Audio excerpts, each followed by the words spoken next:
Bharuch golden બ્રિજની જળ સપાટી 27 ફૂટે પહોંચતા 48 ગામોને એલર્ટ કરાયા. અંકલેશ્વરમાં 3 ગામમાં સ્થળાંતરની સૂચના અપાઈ. ભરૂચ નર્મદા નદી નજીક ગોલ્ડન બ્રિજની સપાટી 27 ફૂટે પહોંચી છે, જેના કારણે ભરૂચ જિલ્લાના 48 ગામોને એલર્ટ કરવામાં આવ્યા છે. ભરૂચ ગોલ્ડન બ્રિજની જળ સપાટી 27 ફૂટે પહોંચતા ભરૂચ જિલ્લાના 48 ગામોને એલર્ટ કરવામાં આવ્યા છે અને અંકલેશ્વરના 3 ગામોમાં સ્થળાંતરની સૂચના અપાઈ છે. અગાઉ 280 લોકોનું સ્થળાંતર કરવામાં આવ્યું હતું.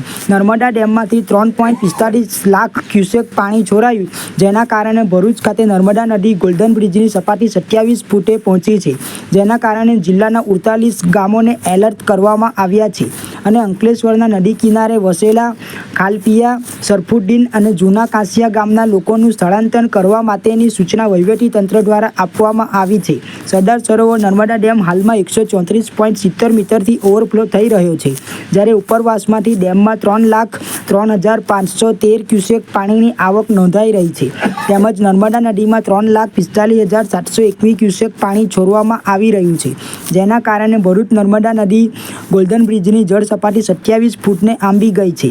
નર્મદા નદીમાં વધતા પાણીના જળસ્તરને પરિણામે જિલ્લા વહીવટીતંત્ર દ્વારા જિલ્લાના 48 ગામોને એલર્ટ કરવામાં આવ્યા છે, જ્યારે અંકલેશ્વરના પૂરથી સૌથી પહેલાં પ્રભાવિત થતા કાલપિયા, સરફુદ્દીન અને જૂના કાંસિયા ગામમાંથી સલામતી અને સાવચેતીના ભાગરૂપે વહીવટીતંત્ર દ્વારા સ્થળાંતર માટેની સૂચના આપવામાં આવી છે.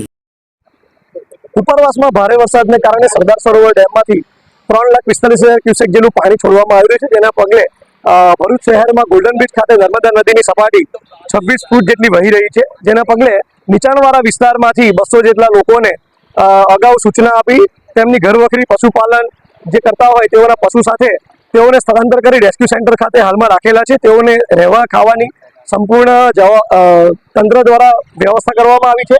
ભરૂચ નગરપાલિકાના ચૂંટાયેલા સભ્યો, પદાધિકારી, સંપૂર્ણ અધિકારી, વહીવટીતંત્રના સંપૂર્ણ તમામ અધિકારી, પોલીસ વહીવટીતંત્રનું સજ્જ બન્યું છે. તેમજ હાલમાં પરિસ્થિતિ કાબૂમાં છે. હાલમાં કોઈ પણ જગ્યાએ કોઈ પણ પ્રકારની પાણી ભરાવાના કોઈ પ્રશ્ન નથી. તેમજ કોઈ જગ્યાએ રેસ્ક્યુ કરવાની પરિસ્થિતિ પણ ઉદ્ભવી નથી.